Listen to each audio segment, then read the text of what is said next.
오늘은 인생은 항해와 같습니다 라는 제목으로 하나님의 말씀을 증거하도록 하겠습니다. 한 주간 우리는 정말 세상이 어떻게 하다가 이렇게 됐나 싶은 마음이 들 정도로 안타깝고 또 끔찍한 사건들을 몇 가지 접했습니다. 제주도 올레길에서 여행하던 40대 여인이 살해를 당했습니다. 40대 남성이 10살짜리 초등학교 여학생을 성폭행 하려다가 목 잘라 살해했습니다. 50대 남자가 4살짜리 여자아이를 성폭행하는 일이 일어났습니다. 정말 주님이 다시 오셔야만 한다. 주님이 오실 때가 정말 다 됐구나 라는 생각이 들었습니다. 주님이 오시지 않고는 이 세상에 이제 희망이 없다라는 생각마저 들었습니다. 정말 이 흉악해지는 세상을 위해서 믿는 성도들이 더욱더 기도할 때라고 생각합니다. 하지만 또 한 주간 대견한 일도 있었습니다. 경기도 광주에 있는 평화교회 주부등부 학생들이 저희 교회에서 하룻밤 묵고 갔습니다.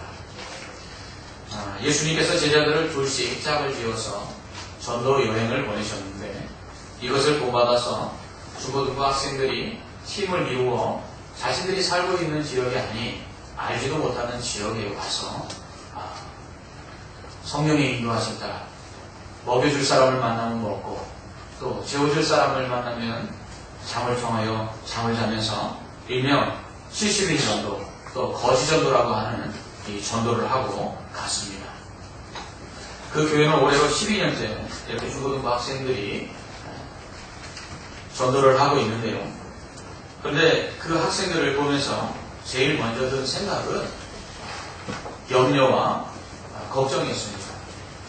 인솔조사도 없이 고1학년 자매가 팀장이 되어서 중1까지 포함된 8명의 학생들이 여기까지 그냥 무작정 버스를 타고 와서 교회에 들어가서 식사를 제공해 줄 수 있습니까? 잠자리를 줄 수 있습니까? 부탁을 해서 먹여주면 먹고 재워주면 자고 하면서 전도를 하고 갔습니다.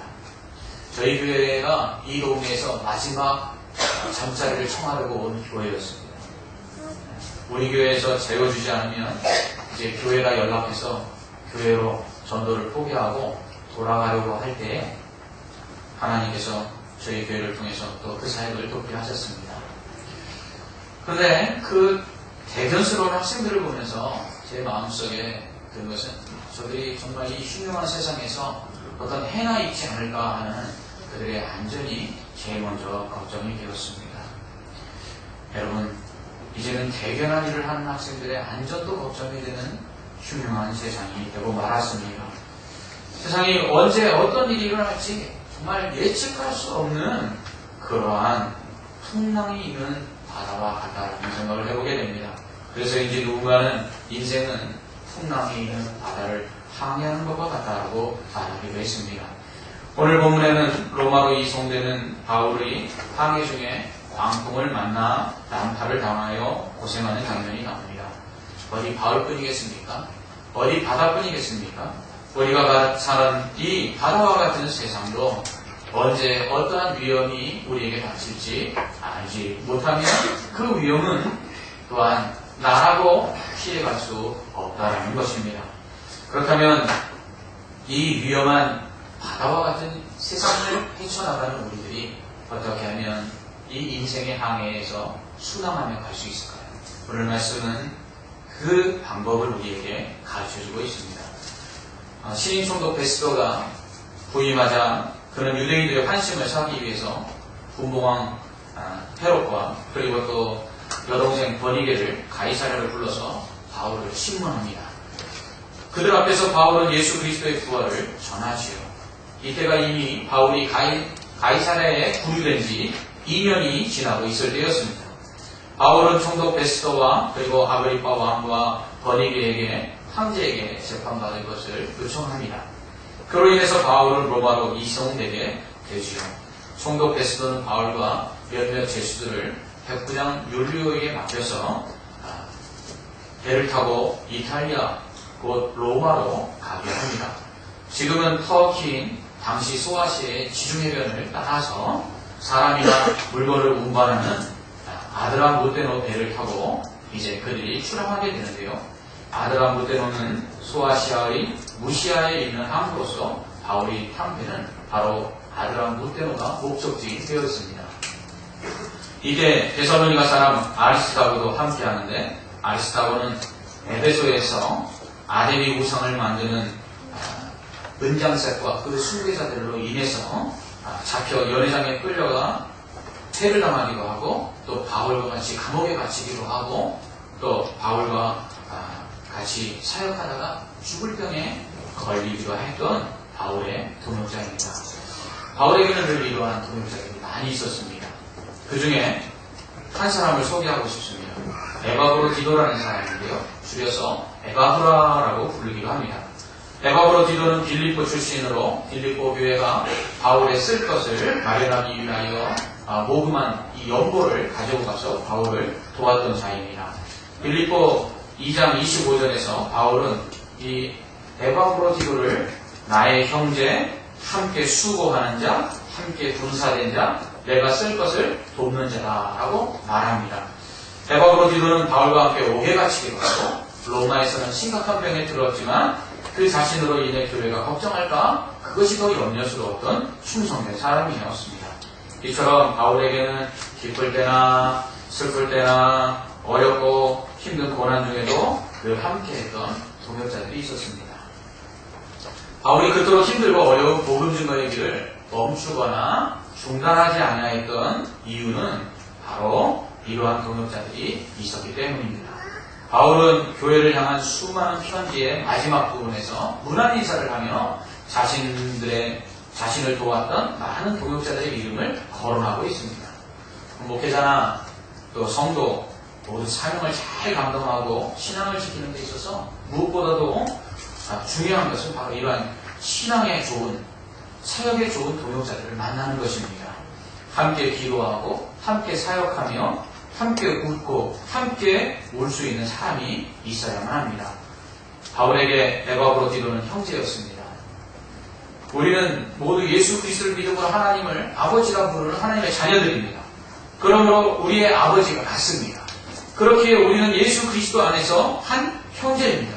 형제는 끝까지 믿어주고 끝까지 도와주고 끝까지 함께할 때 진정한 형제입니다. 우리 안에 이러한 함께함과 믿어줌과 그리고 동고동락하는 그러한 사랑이 우리 안에 있어야 될 줄 믿습니다. 바울에게 에바브로디도는 함께 수고하는 자였습니다. 에바브로디도 역시 바울 못지않게 교회에서 인정받던 사람이었습니다. 그는 훌륭한 지도자였습니다. 그러나 그는 철저하게 바울을 돕는 사람이었습니다. 바울이 교회에 인정을 받을 때 그는 그것을 시기하지 않았습니다. 오히려 그의 뒤에서 철저하게 그를 조력했습니다. 우리 역시 함께 신앙생활을 하는 가운데 서로를 위해서 수고하는 자들이 되어야만 합니다. 다른 사람이 나보다 더 인정을 받고 높임을 받을 때 시기하거나 못마땅하게 여기서는 안 됩니다. 우리는 늘 세례 요한과 같은 마음의 자세가 필요합니다. 주님은 흥하여야겠고 나는 세워야 하리라. 우리는 늘 이러한 마음을 가지고 동역해야 합니다. 그럴 때에 하나님께서 우리를 높이실 줄 믿습니다. 바울에게 에바브로디도는 함께 군사된 자였습니다. 바울은 믿는 자를 그리스도의 군사라고 말합니다. 그리스도의 군사는 예수 그리스도를 위하여 고난받는 자라고 말합니다.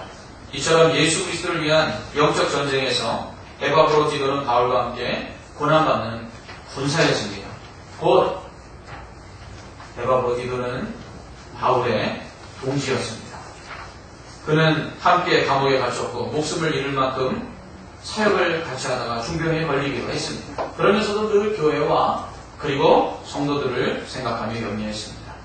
목회자에게 함께 교회를 생각하고 또 염려하는 사람이 옆에 있다는 것은 큰 힘이 아닐 수 없습니다. 에바브로디도는 바울에게 그런 동역자였습니다. 또한 바울에게 에바브로디도는 돕는 자였습니다. 에바브로디도는 바울이 물질적으로 필요할 때 빌립보 교회가 거둔 연보를 가지고 와서 바울을 도왔습니다. 이처럼 바울은 에바브로디도의 그 도움으로 말미암아 교회들이 자신들을 도우려 할 때에 뭐라고까지 이야기하냐면 하나님께서 나의 필요를 채워주셨기에 내게 부족함이 없다라고 말했습니다.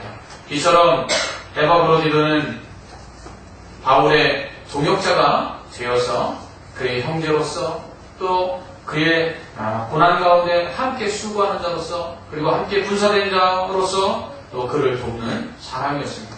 바라기는 저에게 여러분들이 에바브로디도와 같은 동역자가 되기를 원합니다. 형제로서 동고동락하며 또 함께 수고하고 함께 분사되어 싸우며 그리고 돕는 자가 되기를 원합니다. 뿐만 아니라 저도 여러분들에게 형제요 또 함께 수고하고 함께 분사된 자가 되어 여러분들을 돕기를 소망합니다. 이렇게 될 때 어떤 고난이나 또 환난이 와도 우리는 함께 이겨낼 수 있을 줄 믿습니다. 이렇게 바울은 로마로 압송될 때에 그와 동고동락하며 목숨을 함께 나눌 동역자들이 함께 했습니다. 이렇게 로마 군대의 호위 아래 로마를 향해서 나아가는 항해는 처음에는 순조로웠습니다. 또한 백부장 율리오는 바울을 선대합니다. 시돈에 도착했을 때에는 바울에게 친구들에게 가서 대접을 받아도 된다고 그에게 자유를 주었습니다. 시돈을 떠나 북으로 해안을 지나 길리기아와 밤빌리아 바다를 건너 루기아의 무라시에 이를 때까지 배는 순탄하게 항해를 했습니다. 거기서 백부장은 이제 이갈리아로 가는 알렉산드리아 배로 갈아타게 됩니다. 그러나 이때부터 항해가 어려워집니다. 바람이 좋지 않아서 여러 날 걸려 간신히 라시아시에서 가까운 미양이라는 곳에 정착하게 됩니다. 그리고 그곳에서 다시 출발하려고 할 때 바울이 이 백부장에게 이번 항해는 화물뿐만 아니라 또 배와 우리의 생명에도 타격과 많은 손해를 끼칠 것이니 차라리 이 항구에서 겨울을 나는 것이 좋겠다라고 말합니다. 이때가 어느 때냐 하면 금식하는 절기가 지난 때입니다. 금식하는 절기라는 것은 대속죄일을 가리키는 것인데요. 대속죄일은 이스라엘 달력으로는 7월 10일에 해당하는 날입니다. 이 대속죄일은 온 이스라엘 백성들의 모든 죄를 사하기 위하여 대제사장이 1년에 단 한 차례 성전에 있는 지성소에, 법궤가 있는 지성소에 나아가서 백성의 죄를 속죄하는 날입니다. 이때에는 한 일주일간 금식하며 하나님께 제사하는 날이었는데요.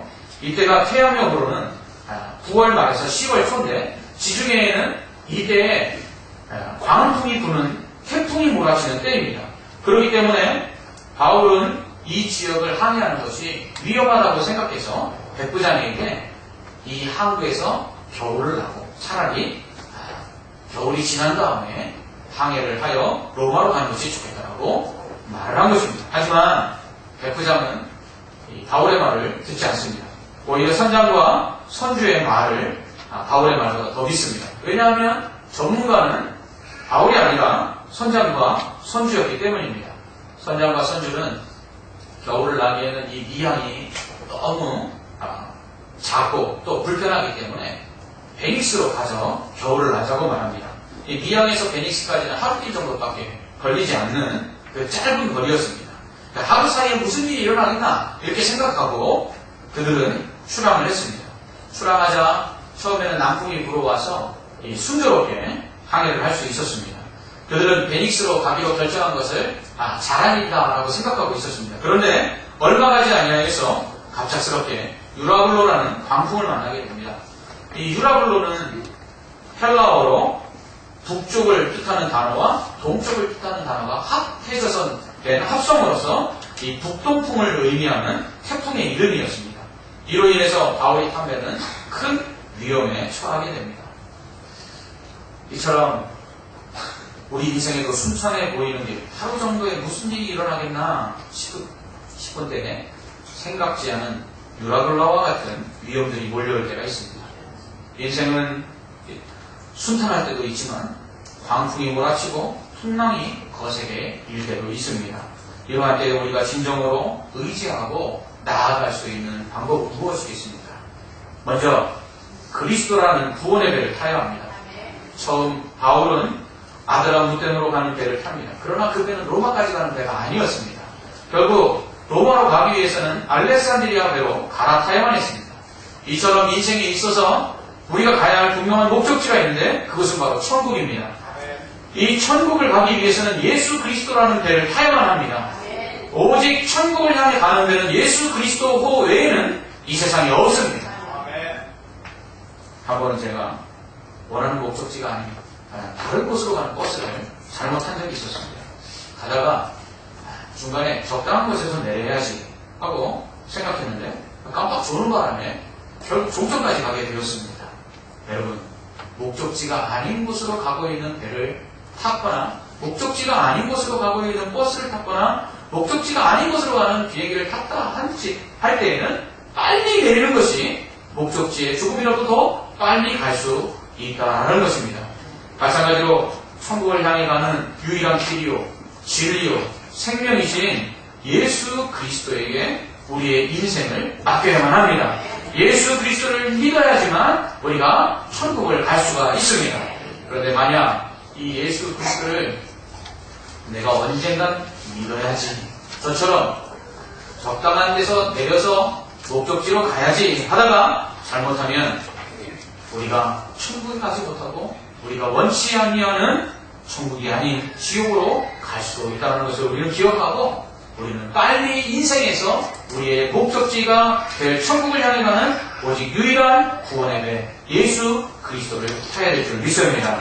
둘째로 우리가 인생의 항해 가운데 자신의 경험과 지혜만을 의지해서는 안 됩니다. 백부장은 선장과 선주의 말을 더 믿었습니다. 백부장은 바울이 이번 항해가 화물과 배뿐만 아니라 사람들의 생명까지 타격과 손해를 입힐 것이라고 말했지만 듣지 않습니다. 왜요? 선장과 선주의 경험과 말을 더 의지했기 때문입니다. 그 결과가 어떻게 되었습니까? 유라굴라와 같은 강풍을 만났습니다. 인생에도 마찬가지입니다. 자신의 경험과 지식이 자신을 안전하게 자신이 원하는 곳으로 인도할 것이라고 생각하지만 우리는 번번이 우리의 지식과 우리의 경험과 때로는 우리의 기술이 인생의 큰 위기 앞에 아무 소용이 없는 무용지물이라는 것을 깨닫게 될 때가 얼마나 많이 있습니까? 그러므로 우리는 우리 인생의 항해에 있어서 우리의 경험과 지혜만을 의지해서는 결코 되지 않습니다. 대체로 하루 길쯤이야 하는 여행을 기대해서는 안 됩니다. 인생에 있어서 내일은 절대로 보장되어 있지 않습니다. 안전한 내일, 평안한 내일은 우리가 기대할 수가 없다는 것입니다. 우리는 한 시간 앞도 내다볼 수 없는 연약한 존재입니다. 미양에서 베니스까지는 하루길밖에 되지 않습니다. 하루길 사이에 무슨 일이 일어나겠는가? 그들은 그렇게 생각하고 출항하였습니다. 그러나 하루길 사이에 그들은 영영 돌아오지 못할 인생의 죽음 앞에까지 가는 위기를 봉착하게 된 것을 볼 수 있습니다. 여러분, 인생에서 요행을 말하지 마십시오. 그러므로 이 인생의 항해 가운데 우리는 그러므로 성령의 인도하심을 받아야 합니다.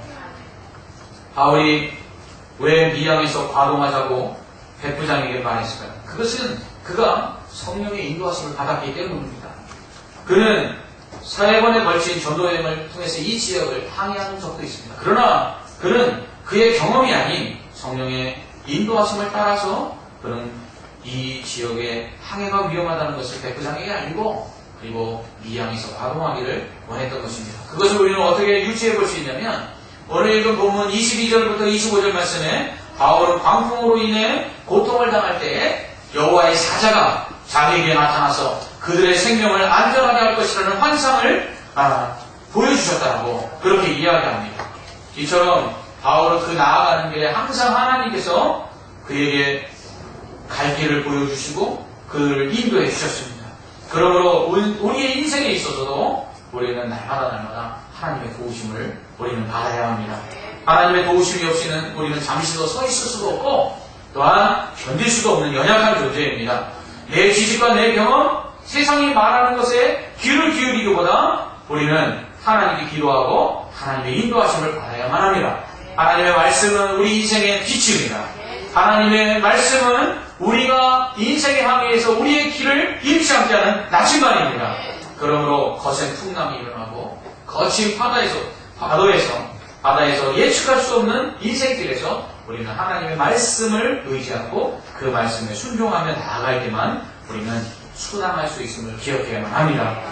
이렇게 갑자기 만난 유라굴라 강풍으로 인해서 배는 이리저리 요동치며 흔들리게 됩니다. 바람 부는 대로 이끌려가게 됩니다. 여러분, 우리의 인생 가운데 광풍이 불어치는 환난과 고난에 대해 우리도 어찌할까 모르고 이리저리 방황하며 또 헤매이며 이끌리는 대로 가게 되는 것을 경험하게 됩니다. 그러다가 가우다라는 작은 섬 아래에 지나 간신히 이제 구명보트 거울을 배로 끌려 올리고 그리고 선치를 줄로 감아서 이 파선을 준비하게 됩니다. 배가 스르디아라는 모래톱에 걸릴까봐 두려워서 연장을 내리고 이제 파도치는 대로 이끌려갑니다. 그러다가 이튿날 사공들이 짐을 바다에 풀어버리고요. 사흘째 되는 날은 배 기구들을 또 바다에 다 버렸습니다. 광풍으로 인한 비구름으로 인해 여러 날 동안 해도 보지 못하고 별도 보지 못하고 앞뒤 좌우를 분간할 수가 없었습니다. 그리고 큰 풍랑은 계속 일어났습니다. 20절 말씀을 보니까 배에 있던 사람들이 구원의 여망마저 없어졌다라고 기록하고 있습니다. 여러 사람이 먹지 못한 채 살수목마저 잃어가고 있습니다. 바울은 그들에게 이렇게 말합니다. 여러분, 내 말을 듣고 글에 대해서 떠나지 않았다면 이러한 타격과 손상을 입지 않았을 것입니다. 그러나 이제는 안심하십시오. 우리 중 아무도 생명에 아무런 손상을 당하지 않을 것입니다. 내가 섬기는 하나님께서 어제 하나님의 사자를 보내셔서 바울아 두려워하지 말아라. 내가 가이사 앞에 서야 하겠고 또 하나님께서 너와 함께 항해하는 자들을 다 내게 주었다라고 말씀하셨습니다. 그러므로 여러분 안심하십시오. 나는 하나님께서 내게 말씀하신 그대로 하실 것이라고 믿습니다. 이제 배가 어느 섬에 닿게 될 것입니다. 하고 사람들을 안심시킵니다. 그리고 저는 열 나흘째 밤에 배가 육지에 가까워지고 있었음을 알게 됩니다. 이때 사공들이 몰래 자기들만 살려고 이제 구명보트인 거울을 내리고 도망치려 하자 사공들이 없으면 죽을 것을 안 바울이 백부장을 시켜서 이 사공들을 도망치지 못하게 막습니다. 그리고는 사람들에게 먹을 것을 먹으라고 합니다. 이제 이것이 너희의 구원을 위한 것이요 너희 중에 머리카락 하나도 잃을 자가 없을 것이다 라고 말하고는 이제 먹고 힘을 내게 하죠. 결국 배는 점점 육지로 가까워지면서 두 물이 합쳐지는 곳에서 산산조각 나고 납니다. 이때 헤엄쳐 도망치려는 죄수들을 군인들이 죽이려 하자 바울을 아낀 백부장이 헤엄칠 수 있는 사람들은 헤엄쳐서 육지로 올라가라 라고 말을 하게 됩니다. 이리하여 결국 바울을 비롯한 276명의 배에 탔던 모든 사람들이 한 사람도 목숨을 잃지 아니하고 하나님의 말씀대로 다 구원을 얻게 됩니다. 이처럼 하나님은 바울이 로마로 가는 데 있어서 겪게 되는 위험에서 그를 구해주십니다. 이는 그가 로마에 가서 황제 가이사 앞에 복음을 전해야 했기 때문입니다. 이처럼 인생 가운데 사명이 있는 사람은 하나님께서 그 어떤 위험에서도 보호해 주십니다. 그러니 사명자는 죽지 않는다고 말합니다. 맞습니다. 사명자는 죽지 않을 뿐만 아니라 하나님께서 그 생명을 지켜주실 뿐만 아니라 사명자 때문에 다른 사람들의 생명도 그의 손에 맡기시는 것을 볼 수가 있습니다. 우리의 사명을 다시 한번 붙잡으시기 바랍니다. 그 사명이 바로 우리 인생에 있어서 살아가야 할 분명한 이유이며 광풍이 있는 이 인생의 항해 가운데 하나님께서 우리를 보호하시는 이유가 되는 것입니다. 결국 사명 때문에 살아있는 것입니다. 사명을 위해서 살고 그 사명 때문에 하나님께서 우리를 살리시고 보호하시는 줄 믿습니다. 가이사랴에서 로마로 이송되는 과정에서 바울은 그의 운명이 타인의 손에 달려있는 것처럼 보였습니다. 처음에는 총독 벨릭스의 손에 그의 운명이 달려있는 것 같았습니다. 다음에는 신임 총독 베스도에게, 그리고 그 다음에는 그를 로마로 이송하는 백부장 율리오의 손에 그의 운명이 달려있는 것 같았습니다. 그들의 손이 그들을 바울을 감옥에 넣기도 하고, 그리고 출항 여부를 결정하는 그 결정권들이 바로 그들의 손에 있었습니다. 바울은 이처럼 다른 사람들의 손에 그의 운명이 달려있는 것처럼 보였습니다. 그러나 총독 베스도 그리고 총독 벨릭스도 유대인들의 환심을 사려고 바울을 계속해서 풀이화했지만 바울을 어찌할 수 없었습니다. 뿐만 아니라 출항에 여부를 또 배를 옮겨가는 이 여부를 결정하는 결정권을 백부장 율리오가 가지고 있었지만 광풍을 만나 난파당한 상황 속에 이르렀을 때는 그 율리오가 할 수 있는 일은 아무것도 없었습니다. 오히려 하나님은 바울의 생명이 하나님 자신의 손에 달려있음을 분명히 보여주십니다. 예루살렘으로 올라가서 유대인에게 해를 당할 때에도 로마 군사들을 통해서 그를 보호하십니다. 2명의 총독이 2년 동안 그를 구려하고 있음에도 불구하고 그의 생명을 그들의 손에서 건져주십니다. 또한 난파당하는 배 속에서 군인들이 도망치는 죄수들을 죽이려 할 때에 하나님은 오히려 바울 때문에 다른 죄수들의 생명까지도 지켜주십니다. 이와 같이 바울의 인생 가운데 그가 당한 여러 가지 환난과 고난 속에서 그의 운명은 사람들의 손에 의해서 좌지우지된 것이 아니라 하나님의 손에 의해서 결정된 것을 우리는 볼 수가 있습니다. 이처럼 우리의 인생에서, 우리의 인생의 항해에서 우리의 인생이라는 배의 선장은 하나님이십니다. 우리가 노를 저어 항해에 가는 것 같지만 우리의 노력이나 힘이 아닌 하나님의 주관 아래 우리 인생의 항해가 결정나는 것입니다. 사람들은 흔히 내 인생은 나의 것이라고 이야기합니다. 옛날에 어느 가수가 내 인생은 나의 것이라고 불렀지요. 그러나 내 인생은 나의 것이라고 불렀던 그 가수의 인생은 참 불행하다고 어느 텔레비전 프로그램에서 그 가수가 나와서 그 이후의 삶을 이야기한 적이 있습니다. 여러분, 우리의 인생은 우리 것이 아닙니다. 착각하지 말아야 합니다. 내가 더 배우고 내가 더 가지고 내가 더 힘이 있으면 내 인생 평탄할 것처럼 생각합니다. 그러나 그것은 어디까지나 착각일 뿐입니다. 내 인생의 주인은 바로 내가 아니라 하나님이십니다. 바울은 자기가 하나님을 대적하고 있음도 알지 못한 채 예수 믿는 사람들을 핍박할 때에 하나님께서 그의 삶에 개입하셔서 그가 가고 있는 방향이 잘못되어 있음을 깨닫게 하십니다. 다메섹 도상에서 예수 그리스도를 만난 이후에 하나님은 그에게 그의 인생이 가야 할 방향을 바로 제시해 주십니다.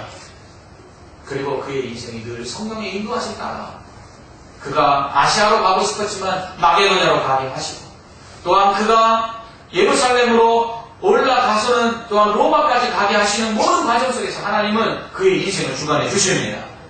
이사야 43장 1절에서 하나님은 이렇게 말씀하십니다. 야곱아, 너를 창조하신 여호와께서 지금 말씀하시느니라.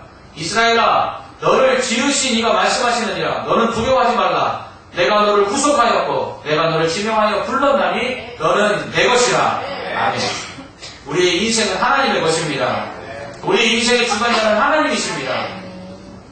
사람들이 나를 좌지우지하고 내가 내 인생 내 마음대로 할 수 있는 것처럼 보이지만 아닙니다. 그래서 하나님은 그것을 깨달을 수 있도록 인생에 유라굴과 같은 강풍을 불게 하시는 것입니다.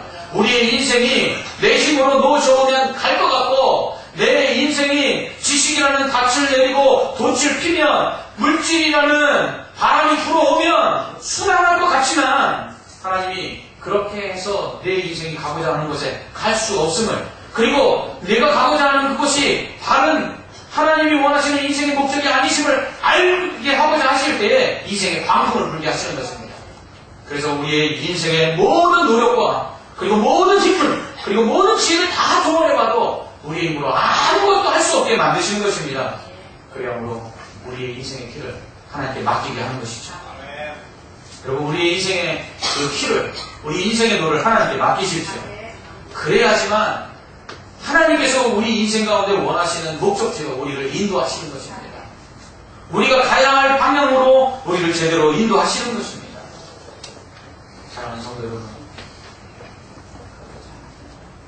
우리의 인생은 바다를 항해하는 것 같습니다.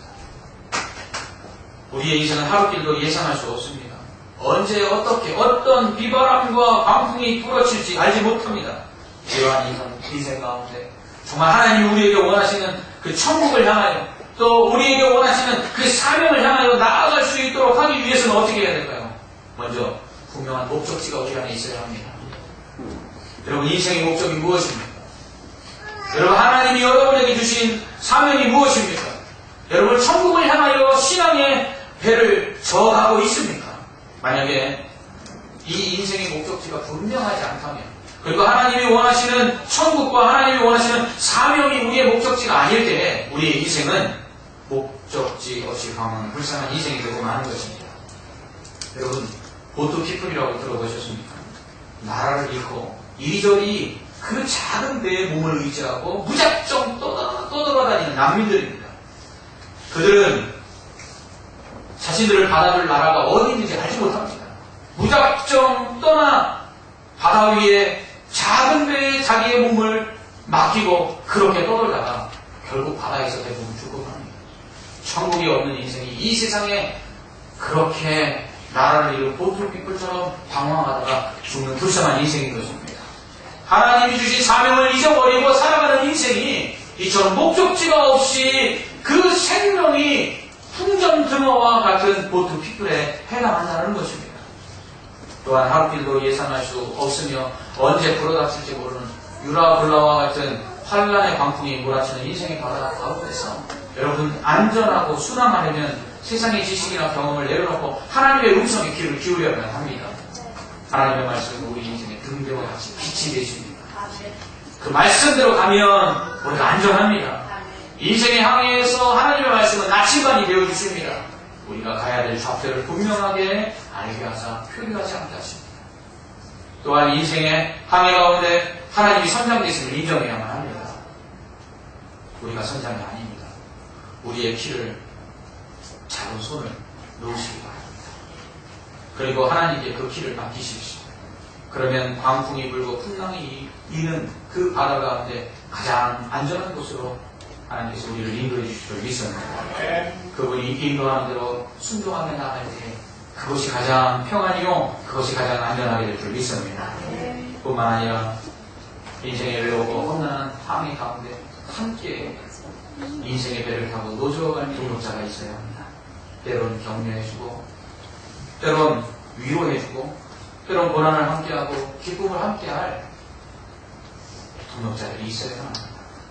바울이 인생의 수많은 위험과 고난 가운데서 끝까지 사명을 완수할 수 있었던 것은 하나님이 그와 함께 하셨을 뿐만 아니라 이렇게 그에게 수많은 동역자들이 있었기 때문입니다. 디모데가 있었습니다. 디도가 있었습니다. 바나바가 있었습니다. 마가가 있었습니다.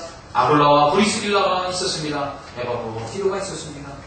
뿐만 아니라 수많은 동역자들이 그에게 있어서 그가 환난을 당하고 인생의 고난을 당할 때 형제가 되어 주었고 함께 수고했으며 함께 군사가 되어 고난을 당했고 그리고 그를 도와주었습니다.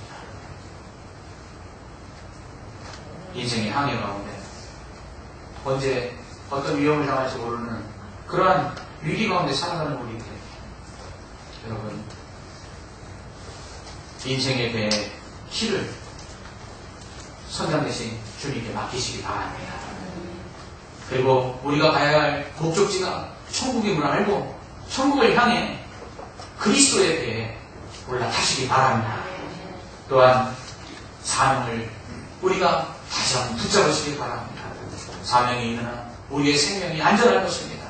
사명 때문에 우리의 생명을 보호하실 뿐만 아니라 그 사명 때문에 다른 이들도 우리에게 그 운명을 맡기실 것입니다.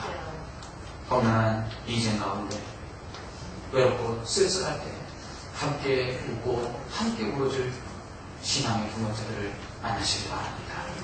그래야 우리 인생의 항해가 결코 외롭거나 슬프지만 않을 것이고 때로는 환난과 고난을 당한다 할지라도 주님이 우리에게 가야 할 그 목적지 천국과 그 사명을 향하여 안전하게 나아가게 하실 줄 믿습니다.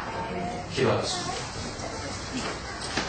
험난한 인생의 항해 가운데 천국을 향하여 노저어가는 성도들을 기억하여 주시옵소서. 그 배가 천국을 향해 가는 그리스도의 배이기를 원합니다. 다른 배를 타지 않게 하여 주시옵소서. 오직 그 신앙의 항해 가운데 함께할 동역자들을 만나게 하여 주시옵소서. 그 인생의 키를 하나님께 맡기게 하여 주시옵소서. 하나님께서 우리의 인생을 노저어 가시고 우리의 인생을 이끌어 가실 때에 우리의 지혜와 우리의 경험과 우리의 힘을 내려놓고 하나님께 다 맡기게 하여 주시옵소서.